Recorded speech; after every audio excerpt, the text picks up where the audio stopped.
Le forum international Peace and Sport s'est achevé ce vendredi.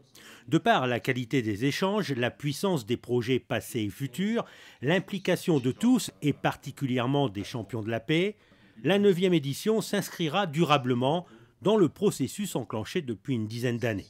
On a la même passion, on a le même rêve et c'est ce qui nous rassemble, c'est ce qui nous unit. Donc le sport, c'est aussi la vie et je pense que c'est important de partager au plus grand nombre et de solliciter tous les acteurs du mouvement sportif, mais aussi les politiques, et qu'on se réunisse tous sur des forums comme celui-là pour échanger, mettre en place des politiques et des actions de terrain. Donc c'est les missions sur lesquelles on travaille. Et je crois que l'évolution va continuer de manière positive. En marge des séances plénières s'est déroulée une démonstration de taekwondo chargée de symboles. Des représentants des équipes nationales de Russie et d'Ukraine se sont affrontés au cours d'une compétition amicale.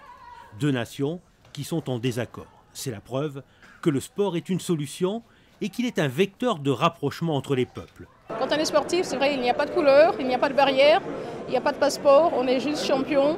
Et voilà, quand tu es un champion d'un pays étranger, ben on est content, on applaudit. Et puis voilà, ici il n'y a pas de racisme, c'est extraordinaire. Donc j'espère que ça sera pour toujours comme ça. Et il faut accepter, il faut que les politiciens s'y mettent aussi pour montrer que nous on le fait, c'est possible de le faire aussi pour le monde, notre vie de tous les jours. C'est beau d'y croire et parce que c'est possible, il y a une progression, on l'a vu aujourd'hui, il y a eu un dialogue entre Israël et la Palestine, il y a eu un échange entre l'Ukraine et la Russie, qui se sont conclus avec des poignées de main et on partage les mêmes valeurs, on partage le sport n'a pas de frontières, n'a pas de religion et il rassemble tout le monde. Et c'est la beauté et c'est le message de Peace and Sport. Le prochain forum Peace and Sport se déroulera en décembre 2017.